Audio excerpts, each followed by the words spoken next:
নমস্কার বন্ধুরা, welcome to এসটিউনিক sports. তো ট্রান্সফার মার্কেট ওপেন হওয়ার পরই কিন্তু বেশ কিছু বড় বড় আপডেট বেরিয়ে আসছে প্লেয়ারদের নিয়ে। সেখানে বিদেশি প্লেয়ারের যেরকম আপডেটের খবর বেরিয়ে আসছে, ইন্ডিয়ান প্লেয়ারও কিন্তু কিছুটা কমতি নেই, তাদের নিয়েও কিন্তু বেশ কিছু বড় আপডেট বেরিয়ে আসছে।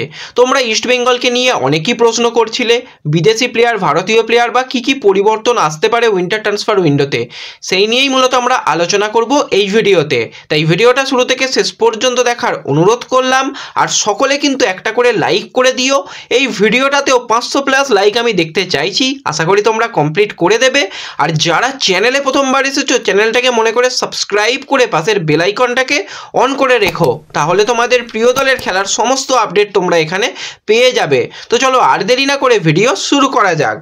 তো প্রথমেই যদি আমরা একজন বিদেশি প্লেয়ারকে নিয়ে কথা বলি, তো তোমাদের জানিয়েছিলাম শিলং লাজন টাকিটো মিকিকে ছেড়ে দিয়েছে, তার পরিবর্তে কিন্তু একজন ভালো মানের বিদেশি প্লেয়ারের সন্ধান চালাচ্ছে। তো আজকে কিন্তু অফিসিয়ালি ঘোষণা হয়ে গেল শিলং লাজনের তরফ থেকে যে 31 বছর বয়সী ব্রাজিলিয়ান সেন্টার ফরওয়ার্ডের প্লেয়ার ডগলাস স্টার্ডিনকে তারা কিন্তু অফিসিয়ালি সই করিয়ে নিয়েছে। এবং এই ডগলাসের যদি আমরা পারফরমেন্সের দিকে তাকাই, সে কিন্তু থাই লিগে অর্থাৎ থাই লিগ 2তে খুব ভালো ফুটবল খেলেছে। 26 ম্যাচে 12 গোল, একটা অ্যাসিস্ট রয়েছে। এছাড়াও কিন্তু বেশ কিছু ক্লাবে ভালো ফুটবল খেলেছে। ক্লাব ক্যারিয়ারে 70টা ম্যাচ খেলেছে, সেখানে 34টা গোল করেছে। তো একজন ব্রাজিলিয়ান প্লেয়ার এবং এই প্লেয়ার কিন্তু গোল মেশিন। এবছরে যদি ভালো পারফরমেন্স করতে পারে, তার যেরকম স্কিল দেখলাম, সেক্ষেত্রে যদি ভালো পারফরমেন্স শিলং লাজংয়ে করতে পারে, পরের বছরে কিন্তু আইএসএলের বেশ কিছু ক্লাবের টার্গেট থাকবে এই প্লেয়ার, যেরকম ক্লাসের প্লেয়ার দেখলাম। এবং ব্রাজিলিয়ান প্লেয়ারদের মধ্যে আলাদাই একটা ক্রিয়েটিভিটি থাকে, সেই ক্রিয়েটিভিটি কিন্তু এই প্লেয়ারটার মধ্যে রয়েছে। তো অফিসিয়াল সিগনেচার হয়ে গেছে। তো আই লিগ শুরু হলে কিন্তু এই প্লেয়ারের উপর অবশ্যই তোমরা নজর রেখো যে কতটা স্কিলফুল প্লেয়ার। তো এরপর যদি আরও একজন বিদেশি প্লেয়ারকে নিয়ে কথা বলি, সেটা হচ্ছে মোহনবাগান সুপার জায়েন্টের অন্যতম সেরা প্লেয়ার 28 বছর বয়সী মরক্কোর অ্যাটাকিং মিডফিল্ডারের প্লেয়ার হুগো বুমোস, যার সাথে মোহনবাগান সুপার জায়েন্টের 2026 সাল পর্যন্ত কন্ট্রাক্ট রয়েছে। তো এই মুহূর্তে তোমরা সকলেই জানো মোহনবাগান সুপার জায়েন্টের কোচ পরিবর্তন হয়ে হাবাসকে কোচ করা হয়েছে।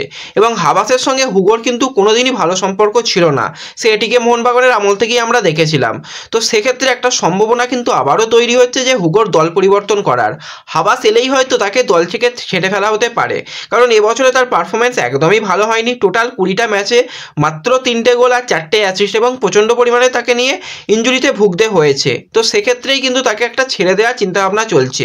এবার তার মার্কেট ভ্যালু 6 কোটি টাকা রয়েছে, এবং প্লেয়ারটা 2026 সাল পর্যন্ত দীর্ঘমেয়াদী চুক্তিতে মোহনবাগান সুপার জায়েন্টে রয়েছে। তো তাকে ছাড়তে গেলে কিন্তু একটা ভালোই খরচা করতে হবে, এবং হুগো নিজেও চাইছে দল পরিবর্তন করে নিতে। এবং আমরা দেখেছিলাম যে সিজন শুরু হওয়ার প্রথম দিকেই একটা জল্পনা তৈরি হয়েছিল তার ওড়িশা এফসিতে যাওয়ার, কারণ লোবেরা আসছে, লোবেরার কাছে তার ফিরে যাওয়ার। তো লোবেরার কাছে কিন্তু আসল খেলাটা আমরা দেখতে পেয়েছিলাম হুগো বুমোসের কাছ থেকে। সেখানে এফসি গোয়ার হয়ে টোটাল 47 ম্যাচ খেলেছিল, 20টা গোল, 17টা অ্যাসিস্ট সেই সময় এফসি গোয়াতে করে। পরবর্তী সময় মুম্বাই সিটি এফসিতে কিন্তু 16 ম্যাচ খেলেছিল, সেখানেও কিন্তু 3টে গোল এবং 9টা অ্যাসিস্ট ছিল। মোহনবাগান সুপার জায়েন্টে যে খুব একটা ভালো সময় কাটিয়েছে হুগো সেরকম নয়, কিন্তু আইএসএল জিতেছে, মুম্বাইয়ের হয়েও জিতেছে। মোহনবাগান সুপার জায়েন্টে এটিকে মোহনবাগান দলের হয়ে জিতেছে। সদ্য কিন্তু ডুরান্ড কাপ চ্যাম্পিয়ন হয়েছে, কিন্তু হুগোর থেকে যেরকম পারফরমেন্স আশা করা হচ্ছিল সেই পারফরমেন্স করতে পারছে না। তো এক্ষুনি যে তাকে ছেড়ে দেওয়া হচ্ছে সেরকম নয়, কারণ সামনে সুপার কাপ রয়েছে। সুপার কাপে হয়তো হুগোকে দেখা যাবে, তারপরেই হয়তো সিদ্ধান্ত নিয়ে নেওয়া হবে, বা ভিতরে হয়তো বেশ কিছু জিনিস চলছে। তো দেখা যাক পরবর্তী সময় হুগোকে নিয়ে কি আপডেট বেরিয়ে আসে, তাকে ছেড়ে দেবে মোহনবাগান সুপার জায়েন্ট নাকি তাকে রেখে দেওয়া হবে। এবার যদি একজন বিদেশি প্লেয়ারকে নিয়ে কথা বলি, তো কালকের রাতের ভিডিওতেই তোমাদের জানিয়েছিলাম 31 বছর বয়সী স্প্যানিশ উইঙ্গার বা সেকেন্ড স্ট্রাইকার পজিশনে খেলে ইকার গৌড় টেক্সনা, যাকে কিন্তু আমরা গত বছরে এফসি গোয়ার হয়ে দুর্দান্ত আমরা ফুটবল খেলতে দেখেছিলাম। 23টা ম্যাচ খেলেছিল প্লেয়ারটা, 13টা গোল এবং একটা অ্যাসিস্ট, এবং একটা হ্যাটট্রিকও ছিল, সেটা আবার ইস্টবেঙ্গলের বিরুদ্ধে। তো ইস্টবেঙ্গলের সঙ্গে একটা ম্যাচ হয়েছিল, সেই ম্যাচে কিন্তু আমরা হ্যাটট্রিকও দেখেছিলাম এই ইকারের। এবং ইকার যে কতটা ক্লাসফুল প্লেয়ার এবং কতটা একজন স্কিলফুল প্লেয়ার, তার খেলা দেখলেই বোঝা যায়, কারণ অনেকগুলো পজিশনে খেলতে পারে। Attacking midfielder, right winger, second striker, যে কোনো পজিশনে কিন্তু যথেষ্ট মানিয়ে নিতে পারে। তো এই সিজনে সে নিজেই কিন্তু এফসি গোয়া ছেড়ে একটা স্পেনের ক্লাবে ফিরে গিয়েছিল, কিন্তু সেখানে গিয়ে খুব একটা ভালো সময় কাটায়নি এবং খুব একটা ভালো তার জন্য সময় যায়নি। এবং কালকেই তোমাদের জানিয়েছিলাম যে তার কিন্তু আইএসএলে ফেরার একটা সম্ভাবনা রয়েছে। তো আজকে কিন্তু একজন স্প্যানিশ জার্নালিস্ট সে মোটামুটি আপডেট দিয়েছে, হ্যাঁ সে আবার ইন্ডিয়াতে ফিরতে পারে। ইন্ডিয়ার কিছু ক্লাবের সঙ্গে তার একটা লিঙ্ক আপের খবর বেরিয়ে বেরিয়ে আসছে। সেই রেসের মধ্যে রয়েছে কেরালা ব্লাস্টার্স, অপরদিকে এফসি গোয়াও রয়েছে এবং একটা নাম দেখে আমি রীতিমতন অবাক হয়ে গেলাম, হায়দ্রাবাদ এফসিরও নাকি একটা অফার রয়েছে তার কাছে। তো হায়দ্রাবাদের এরকম খারাপ অবস্থা, তারপরও ইকারকে অফার কিভাবে দেওয়া হয়েছে জানা নেই, এবং যে রিপোর্টটা করেছে সেটা কিন্তু একজন বড় স্প্যানিশ মিডিয়া থেকে রিপোর্ট করা হয়েছে, অ্যাঞ্জেল গার্সিয়া, সে কিন্তু যথেষ্ট একজন নামী সাংবাদিক, তো সে রিপোর্ট করেছে। তো অবশ্যই একটা সম্ভাবনা তো রয়েছে ইকারের। এবার যদি আমরা কেরালা দলের দিকে তাকাই, তো কেরালারও কিন্তু লুনার পরিবর্তে একজন প্লেয়ারকে প্রয়োজন রয়েছে। তো লুনা আর ইকারের খেলা এক নয়, পজিশন আলাদা রয়েছে। গোয়াতে কিন্তু একজন বিদেশি প্লেয়ারের প্রয়োজন রয়েছে, কারণ তাদের একজন বিদেশি প্লেয়ার সিজন আউট হয়ে গেছে। আর হায়দ্রাবাদের তো বিদেশি প্লেয়ার নেই, হায়দ্রাবাদ হয়তো সেই রেসের মধ্যে থাকতে পারবে না। তো এক্ষেত্রে যদি ইস্টবেঙ্গলও এই প্লেয়ারকে টার্গেট করতো, আমার মতে বলে ভালো হতো, কারণ যে রকম স্কিল গত বছরে আমরা দেখেছিলাম, এরকম একজন ক্রিয়েটিভ প্লেয়ারের কিন্তু ইস্টবেঙ্গলের খুবই অভাব রয়েছে। আমি দেখেছি যে আমাদের বোরজাহেরিরা ভালো খেলছে, কিন্তু ক্রিয়েটিভিটির কিছুটা অভাব লক্ষ্য করা যাচ্ছে। অনেক পরিশ্রমী প্লেয়ার, কিন্তু এই ইকারের মতন যদি একজন প্লেয়ার আসতো টোটোর পরিবর্তে, সেক্ষেত্রে খুব ভালো হতো। তো দেখা যাক, ইকারকে নিয়ে তো এই মুহূর্তে এই আপডেটগুলোই বেরিয়ে আসছে, পরবর্তী সময় আরও তাড়াতাড়ি বোঝা যাবে যে সে কোন ক্লাবে ফিরতে চলেছে। এরপর যদি আমরা সরাসরি ইস্টবেঙ্গলকে নিয়ে কথা বলি, তো আজকে কিন্তু 4 তারিখ হয়ে গেল জানুয়ারির, 9 তারিখে কিন্তু ইস্টবেঙ্গল প্রথম ম্যাচটা খেলবে। মাঝখানে আর মাত্র কটা দিন, এখনও ইস্টবেঙ্গলের সিনিয়র টিমের অনুশীলন হলো না। যে ছুটিটা ছিল সেই ছুটিটাই এখনও রয়েছে। তো শোনা যাচ্ছে কাল থেকে কিন্তু প্লেয়াররা এসে যাবে এবং 6 তারিখে পুরো অনুশীলন করে 7 তারিখে চলে যাওয়ার কথা রয়েছে, এরকম একটা কথা রয়েছে। তো সেক্ষেত্রে কোচ, বিদেশি প্লেয়ার সবাই চলে আসবে। নতুন বিদেশি প্লেয়ার কে হচ্ছে, কোথা থেকে আসছে সেটা তো তোমরা জানো, যে কে হচ্ছে সেটা হয়তো জানো না, যে কোথা থেকে আসছে সেটা মোটামুটি তোমরা সকলেই জানো। একজন স্প্যানিশ প্লেয়ারই মোটামুটি নজরের মধ্যে রয়েছে। তো দুজন বিদেশি পরিবর্তনের চিন্তাভাবনা থাকলেও ম্যানেজমেন্টের তরফ থেকে, ইমামির তরফ থেকে বিশেষ করে বলবো যে কোনো রকম এখনও উত্তর আসেনি। একটা তো মিটিং করার কথা ছিল 2-3 তারিখের মধ্যে, কোনো রকম মিটিং হয়নি, কাল পর্যন্ত মিটিং তো হয়নি।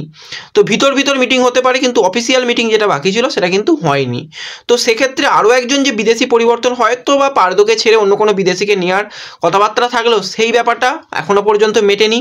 কালকে এমনই একটা দিন রয়েছে ইস্টবেঙ্গলের জন্য, খুবই একটা বিশেষ দিন হতে পারে, এরকম একটা দিন রয়েছে। তো কালকে অনেক আপডেট বেরিয়ে আসবে, তার জন্য একটাই তোমরা কাজ করো, ডেসক্রিপশন বক্সের লিঙ্ক থেকে ফেসবুক পেজে জয়েন হয়ে যাও। কালকে অনেক আপডেট আসার একটা সম্ভাবনা রয়েছে, আপডেট এলে সবার আগে ফেসবুক পেজে তোমরা পেয়ে যাবে। তো যাই হোক, যদি বিদেশি প্লেয়ারকে নিয়ে কথা বলি, তোমরা অনেকেই জানতে চাইছিলে যে কোন পজিশনের প্লেয়ার। তো যেটুকু আপডেট পাচ্ছি বেশ কিছু মিডিয়া থেকেই সেটা আপডেট দেওয়া হচ্ছে যে মূলত একজন প্রপার যে বক্স স্ট্রাইকার, সেরকম বক্স স্ট্রাইকার প্লেয়ার নয়, একজন অ্যাটাকিং লাইনের প্লেয়ার। সম্ভবত সে রাইট উইঙ্গার থেকে অ্যাটাক লাইনে আসতে ভালোবাসে, অর্থাৎ কিছুটা সাইড থেকে অ্যাটাকে আসতে ভালোবাসে। এরকম আমরা অনেকেই আইএসএলে বিদেশি প্লেয়ারকে দেখেছিলাম যে উইঙ্গার হলেও সে গোল করে গেছে। নোয়া সাদুই, সে কিন্তু একজন উইঙ্গার, প্রচুর গোল করতে পারে। তো সেরকম মাপেরই কিন্তু একজন প্লেয়ারের সঙ্গে কথাবার্তা চলছে এবং অনেক জায়গা থেকে তো আপডেট দেওয়া হচ্ছে ডিল ডান হয়ে গেছে। তো আমরা কিছুদিন আগেও তো দেখলাম যে সানা সিংয়ের নাকি ডিল ডান হয়ে গেছে, কিছু জায়গা থেকে রিপোর্ট করা হলো, কিন্তু সানা সিংয়ের তো ডিল ডান হয়নি। তো অফিসিয়াল কনফার্মেশন ইস্টবেঙ্গলের অফিসিয়ালের তরফ থেকেই তোমরা জানতে পারবে, তার জন্য একটু তোমরা অপেক্ষা করে যাও। সেই আপডেটটা খুব তাড়াতাড়ি আসতে চলেছে, বিদেশিকে নিয়ে মোটামুটি এই আপডেটটাই রয়েছে। এবার যে বিষয়টাকে নিয়ে কথা বলবো, নিখিল পূজারি।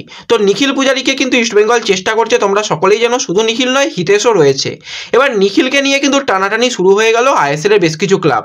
তো হায়দ্রাবাদের যে প্লেয়ার শুধু ইস্টবেঙ্গল মোহনবাগানে আসবে সেরকম তো নয়, বাকি দলগুলোও তো রয়েছে, তাদেরও তো প্লেয়ার প্রয়োজন রয়েছে। তো সেক্ষেত্রে রাহুল ভেকের কিন্তু একটা দল ছাড়ার সম্ভাবনা তৈরি হয়েছে, সে মুম্বাই ছেড়ে বেঙ্গালুরুর পথে যেতে পারে। তো রাহুল ভেকে যে পজিশনে খেলতো, রাহুল ভেকে সেন্টার ব্যাকেও খেলতে পারে, সেই কারণে মুম্বাই সিটি এফসি কিন্তু চেষ্টা করছে নিখিল পূজারিকে নেওয়ার জন্য। এবার দেখো, নিখিলকে নিতে গেলে ট্রান্সফার ফি দিতে হবে এবং তাকে একটা হাই স্যালারি দিতে হবে। মুম্বাইয়ের টাকার খুব একটা অভাব তো তাদের নেই, ইস্টবেঙ্গলের অল্প টাকার মধ্যে প্লেয়ার নেওয়ার একটা চিন্তাভাবনা থাকে। তো যদি নিখিল এক প্রকার তো ইস্টবেঙ্গলকে কথা দিয়েছিল যে ইস্টবেঙ্গলে সে আসতে রাজি, যদি নিখিলের দিক থেকে ঠিক থাকে তাহলেই কিন্তু ইস্টবেঙ্গলে তার আসার সম্ভাবনা রয়েছে। তা না হলে কিন্তু শেষ মুহূর্তে মুম্বাই প্লেয়ারকে নিয়ে চলে যেতে পারে। এরকম আমরা অনেক ডিল দেখেছিলাম, আকাশ মিশ্রার ক্ষেত্রেই দেখো, মোহনবাগানে সে আসার জন্য একদম মনস্থির করেও কিন্তু শেষে এসে একদম মুম্বাই সাইন করে দিয়েছিল। তো এরকম একটা বড় একটা চমক আসতে পারে কিছুদিনের মধ্যেই। তো ইস্টবেঙ্গল যদি নিখিলকে নিতে পারে, আমি বলবো খুবই ভালো হবে, কারণ একজন রাইট উইংয়েও খেলতে পারে, উইং বরাবর খেলতে পারে, ডিফেন্স করতে পারে, অন্যতম একটা ভার্সেটাইল প্লেয়ার। তো গুড অপশান হতে পারে। তো পুরোপুরি হচ্ছে এবার ইমামির ওপর নির্ভর করছে তারা কতটা খরচা করবে। খরচা করলে ভালো প্লেয়ার আসবে, তা না হলে কিন্তু আনাটা কঠিন হতে পারে। তো অনেকেই তোমরা এই বিষয়গুলো জানতে চাইছিলে, তো এগুলো আপডেট দিলাম। এছাড়া কিন্তু ভারতীয় স্ট্রাইকার নেওয়ারও চেষ্টা চলছে, মাঝ মাঠের প্লেয়ারও নেওয়ার চেষ্টা চলছে, এতগুলো পজিশনে প্লেয়ার নেওয়ার চেষ্টা চলছে। তো তার মধ্যে কতগুলো অফিসিয়াল সাইনিং হয় তার জন্য একটু অপেক্ষা করো, খুব তাড়াতাড়ি জানতে পেরে যাবে। আর সামনেই সুপার কাপ রয়েছে, তার আগে যদি করা যায় সেটা তো সব থেকে ভালো হবে। তো এই ভিডিওতে জাস্ট এইটুকুই শেয়ার করার ছিল তোমাদের সকলের সঙ্গে। যদি ভিডিও ভালো লাগে ভিডিওতে অবশ্যই লাইক করে দিও, আর অবশ্যই কিন্তু মনে করে ফেসবুক পেজে জয়েন হয়ে যাও, সেখানে অনেক আপডেট পেয়ে যাবে। আর ভিডিও সকলের সঙ্গে একটু শেয়ার করে দিও।